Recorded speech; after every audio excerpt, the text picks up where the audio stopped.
آل محمد صلوات.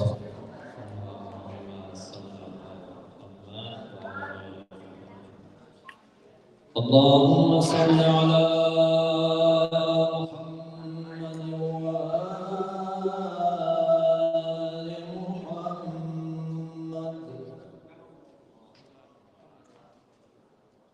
أعوذ بالله من الشيطان الرجيم.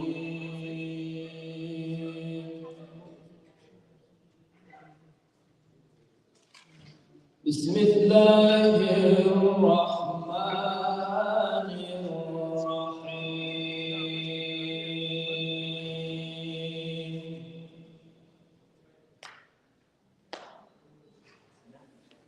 سبح اسم ربك الأعلى.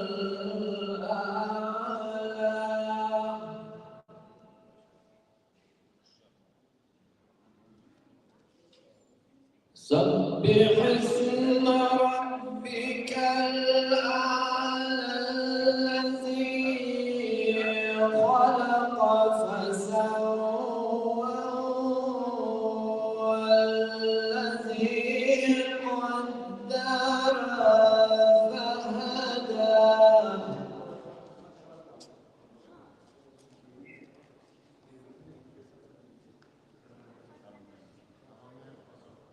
والذي قدر فهدى والذي أخرج المرعى فجعله غثاء أحوى.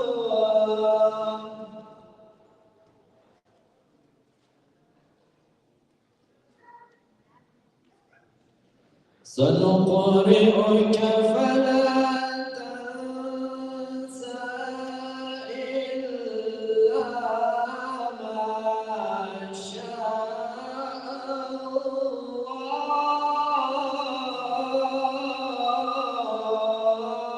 الله.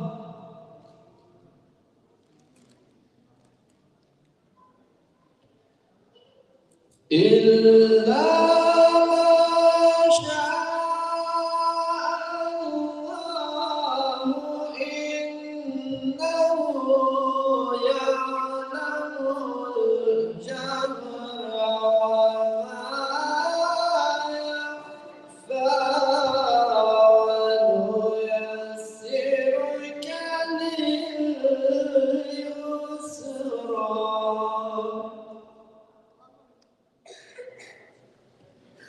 فذكر إن نفعت الذكرى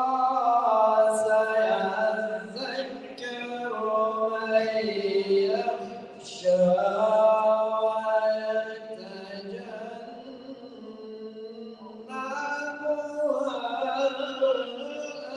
الأشقى الذي يصلى النار الكبرى ثم لا يموت فيها ولا يحيا. صدق الله العلي العظيم.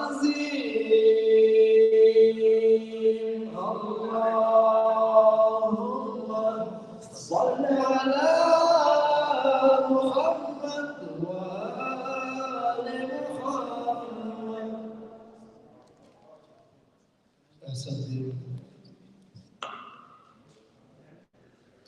با تقدیر و سپاس فراوان از قاری محترم سید قاسم موسوی برای سلامتیشان صلوات می‌گویم.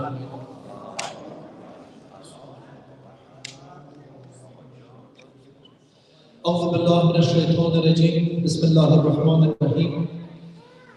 با عرض خیر مقدم مجدد خدمت یکایک دوستان و برادران محترم و با عرض تسلیت به مناسبت هفتمین شب از شب‌های دهه اول ماه محرم الحرام که شب روز هفتم که بنا به قولی که امشب شب هفتم باشد، در این روز مخصوص و اختصاص داره به حضرت علی اصغر 6 ماه شهید کربلا. روز هفتم روزی بود که عبدالله بن زیاد نامه‌ای نوشت نزد عمر بن سعد و به او دستور داد تا سپاهیان خود را بین امام حسین و اصحابش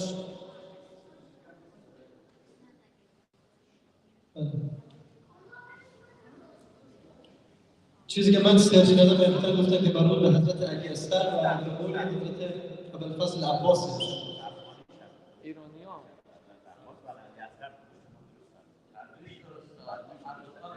خیلی ممنون.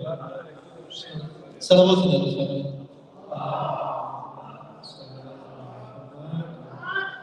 الله در روز هفتم به دستور ابن زیاد که نامه‌ای به ابن سعد فرستاد تا آب را بر سپاه امام ببندند، طوری که وقتی عمر بن سعد طوری دستور داد که عمر بن حجاج با 500,000 سوار در کنار شریعه فرات مستقر گردد و مانع دسترسی امام حسین علیه السلام و یارانش به آب شد. و این رفتار غیر انسانی 3 روز قبل از شهادت امام حسین علیه السلام صورت گرفت. در این هنگام مردی به نام عبدالله بن حسین یا حسین ازدی که از قبیله بهیله بود فریاد برداشت که ای حسین، این آب را دیگر به سان رنگ آسمانی نخواهی دید.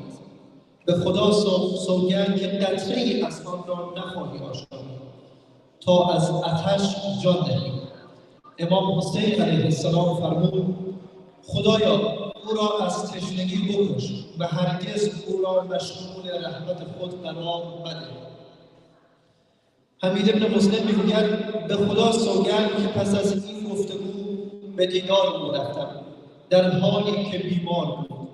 قسم به آن خدایی که جز او پروردگاری نیست، دیدم که عبدالله بن حسین یا حسین آنقدر آب می‌آشامید تا شکمش بالا می‌آورد و آن را بالا می‌آورد و باز فریاد می‌زد الاتش، باز آب می‌خورد تا شکمش آماس می‌کرد ولی سیراب نمی‌شد.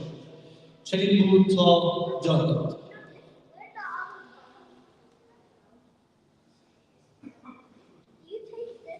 خب دعوت می‌کنم از برادر محترم آقای سید شرافت سلطانی تا انشاءالله اجرایی داشته باشن برای آموزش برای کودکان. البته قطعه شعری هم هست که آماده کردم تا تقدیم به شما کنم، انشاءالله ترجیح میدم تا بعد از برنامه آقای سلطانی انشاءالله تقدیم کنم تا دوستان بیشتری انشاءالله تشریف بیارن. تا تشریف فرمایی ایشان بر روی جایگاه صلوات بر محمد و آل محمد.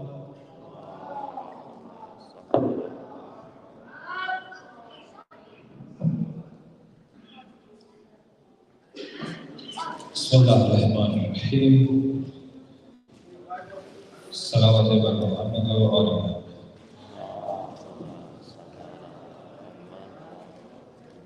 Can I please request of the younger generations? Mahdi, can you come here and sit here too, so anyone in your age can sit here too? We're talking about namaz, we're talking about furu'id-din, all of these things are not only for kids. Mahdi, I know you, can you please sit here? I can only call anyone who I know. Ali, you got something to say?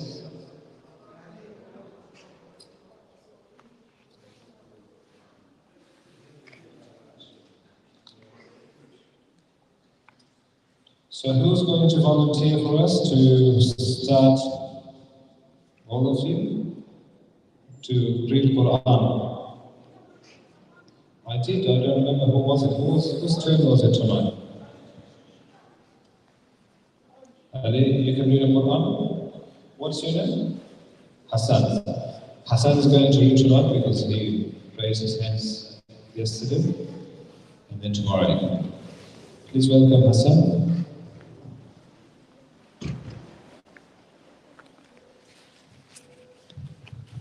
أعوذ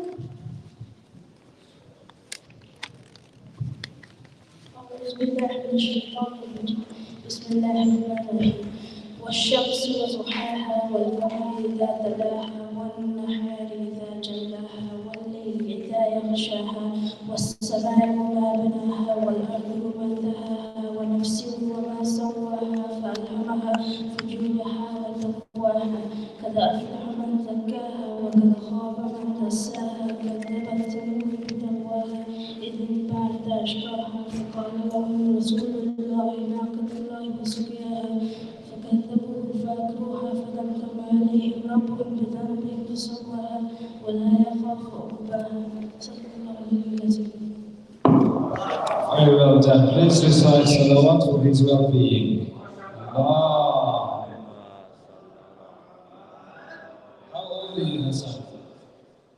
How many surah you know off by heart?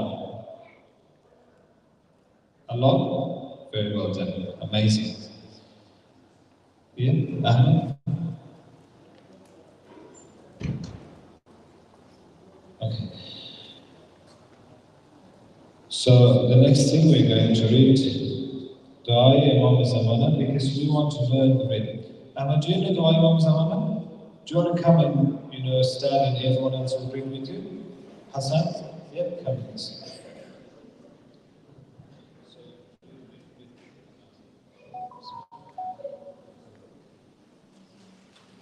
بسم الله الرحمن الرحيم. اللهم قل لعبادك حجة الله السلام صلواتك عليهم وعلى آبائهم في هذه الساعة وفي كل ساعة وليا وحافظا وقائدا ومرسلا ودليلا معينا حتى تسكنه أرضك طوعا وتمديه فيها طويلا برحمتك يا أرحم الراحمين.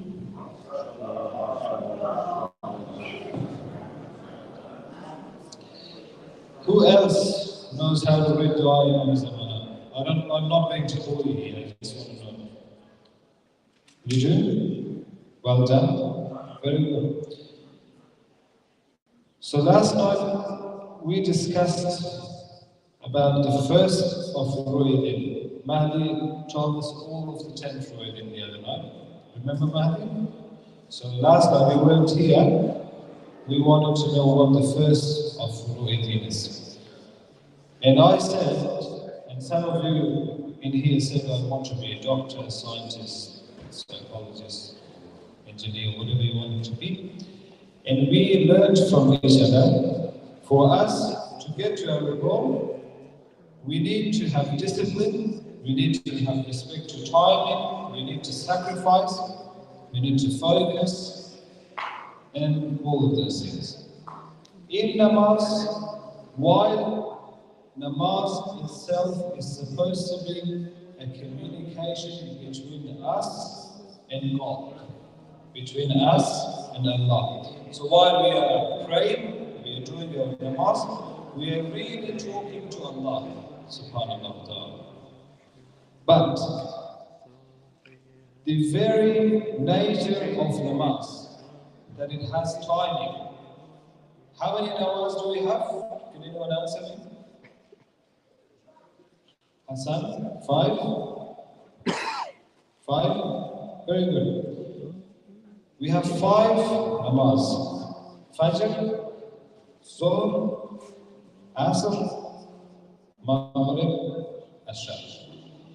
And each namaz starts at a particular time, which then is the time for Azan, and ends at a particular time. What's any other question?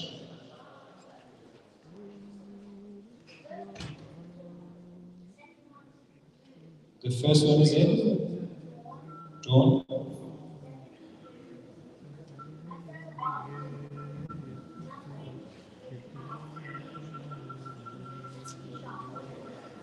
Very good. So he explained the timing, when exactly the prayer happened. this very nature teaches us something. Because God says you have to pray 5 times a day, and there's no excuse for not praying. If you get sick, you still have to pray. So what this teaches us, that you've got to have a commitment. You have got to be out of your comfort zone in this life. I'll just wait here. That's it.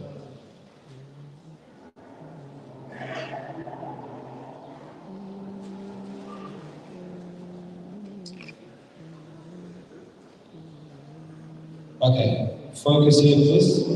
Bahram, what's your name? Can you face this side first? The same, face this side, face to me. So the very nature of namaz teaches us that you have to be disciplined. So you have to sacrifice your time. You have to wake up early in the morning and there's no excuse for it. And also, in the namaz, you have to be focused.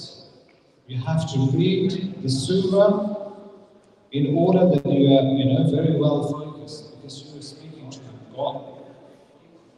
This is already a teaching to us that while you're living in this world, you have to get out of your comfort zone for you to be successful. And then we learn it when you go to school, when you go to university. You're given an assignment and it gives you 2 weeks to complete it.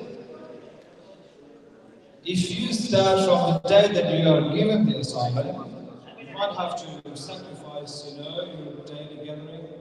You might have to sacrifice the amount of time you spend on the iPad, playing games or watching TV, whatever things that you may do for fun. So you might have to sacrifice all of those things. And then at the end of the 2 weeks, no questions, you will get a good result out of your assignment. What happens if you leave it for the last day? Ali?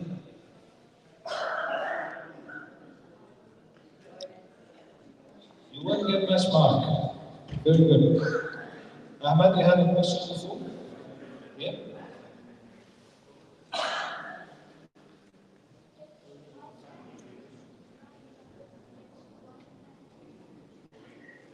Like that. Okay. So what I was saying, if you have a homework to do, you might have to sacrifice the time for your iPad. And this is already taught to us by doing the namaz. My point is, the namaz itself is not, to teach you all of this material. It's a communication between you and God. But the fact that it has timing, and it requires you the commitment, and it requires you to be disciplined to do this 5 times daily, it already teaches you. So the other thing I pointed out to you was that there's a life after this life, life hereafter. So we're going to die from here, and then we're going to have another life. Correct? Anything that we do here is either good thing or bad thing. If you do good thing, we're going to get reward for it. Because we're going to live in. Do we know what we're going to live if we do good deeds in this world? Master Bismarck? Another life? Okay. Ali? Heaven? Very good. So we're going to live in heaven. You will get punished if you commit sin. Sin are what God don't want you to do. And we learned that anything that's not good for you, your parents don't want you to do. They will punish you, so you get disciplined and not do it. Same goes for God. It's not fair if good and bad people all live in heaven, is it? It's not fair. So where are we going to live if we're bad people? Very good. Yeah. Very good. So, between now until the day comes that we're not living anymore, we may commit sin from time to time. What happens? Are we all going to go to hell if we commit sin? We go to hell only if you don't come back, if you don't repent. So I might not have prayed for a whole year because of whatever reason I've been naughty. And then after 1 year I realized that, I should have done this. I go back to God and start praying and saying, I'm sorry for everything that I've done, I'm going to back to you. The very first day, Allah will accept repent and you will be clear. Same goes for your parents. So if you do something naughty, your parents are not happy with you. As soon as you return to them and say, Dad, Mom, whoever, I'm sorry, I won't do this again, they will be really happy. They say their children is returning to them. Anyone have a question? Someone please. No, please. Please. The next of reading is Mahdi. What's the second one? Very good. Fasting. So you all might be aware of this particular ritual that we do during the month of Ramadan.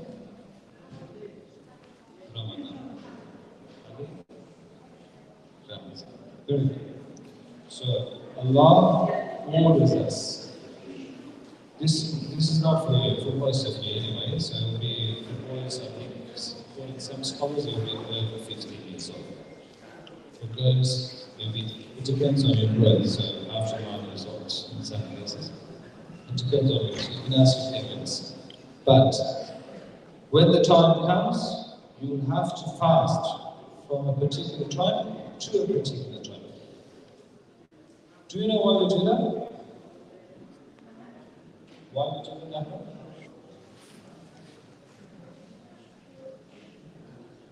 Because it's an order from God. And we've learned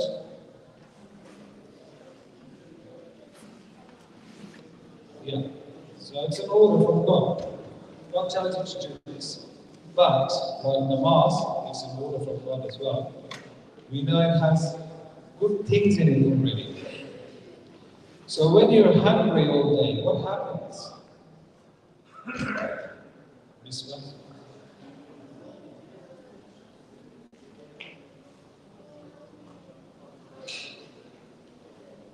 When you're hungry, you will remember those who may be hungry. So most of the time, we're blessed to have a lot of food, snacks, water, drinks, and everything around us. We think everyone lives like us. But there are people around the world who are not blessed like you kids living here. Or it may be the case that for us as well, some of us, our parents may be not rich as the other. So this teaches us, or remind us when we're hungry, that you need to look after your neighbors, the poor, the people who may not have food for them. Also, you're not just hungry, your mind and body, all things, because you are really in a place of worship. So you are worshipping God because you are following the order of God.